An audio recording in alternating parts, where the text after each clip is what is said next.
Assalamualaikum warahmatullahi wabarakatuh. Pangeran Purbaya, putra Sultan Agung saat siarkan agama Islam di Tegal. Sebuah pesantren dahulu kala diyakini pernah berdiri di desa Kalisoka, Kecamatan Adiwarna, Kabupaten Tegal, Jawa Tengah. Pesantren inilah yang menjadi cikal bakal dan pusat penyebaran Islam di Tegal hingga daerah lain di sekitarnya. Tak jauh dari pesantren tersebut terdapat sebuah masjid yang terbuat dari kayu jati. Kini keberadaan pesantren itu sudah tak berbekas. Hanya bangunan masjid yang masih kokoh berdiri dengan beberapa bagian bangunan masih asli dan digunakan masyarakat setempat untuk beribadah. Di masjid inilah jejak Pangeran Purbaya, pendiri pesantren, masih bisa dijumpai.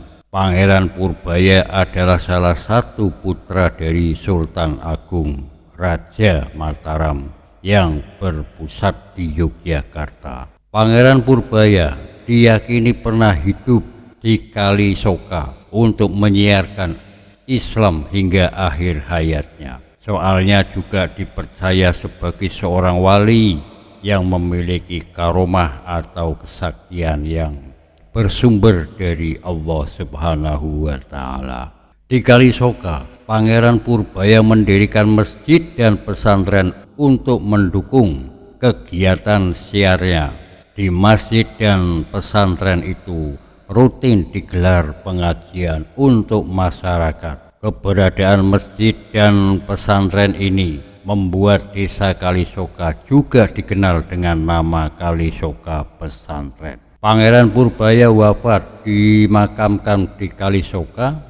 Kini makamnya masih diziarahi puluhan ribu orang setiap malam Jumat Kliwon untuk berdoa dan ngalap minta berkah. Para berziarah datang berbagai daerah di tanah air. Juru kunci makom Pangeran Purbaya, Ahmad Agus Hasan Ali Saryodiharjo 63 menjelaskan kedatangan Pangeran Purbaya di Kalisoka bermula ketika dia menyanggupi tantangan ayahnya untuk menangkap penyingsing orang Buddha dan Jawa Barat.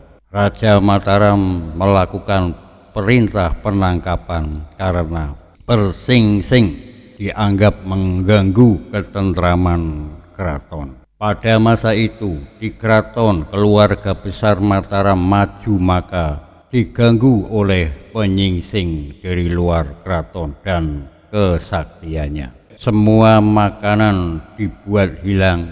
Kanjeng Sultan Agung marah besar, tuturnya. Lalu beliau mengumpulkan putra-putranya dan bertanya, siapa yang bisa menangkap penyingsing yang mengatakan tentang Pangeran Purbaya. Masih berdesakan versi cerita yang didengar Ahmad Leluhur yang juga menjadi juru kunci.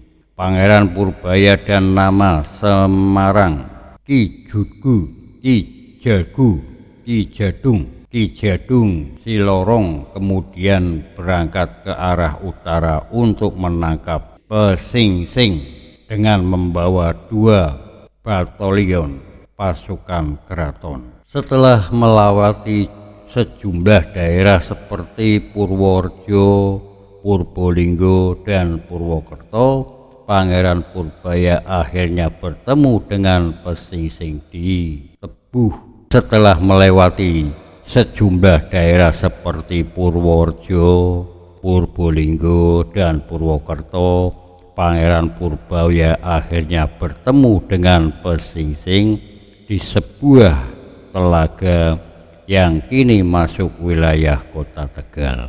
Keduanya lalu bertarung dengan kesaktian yang dimiliki masing-masing hingga Pesingsing kewalahan dan kabur ke arah selatan Tegal, ke sebuah daerah yang kini masuk wilayah Brebes. Di daerah dengan berupa pesawahan, Pesingsing sujud dan minta maaf kepada Pangeran Purbaya.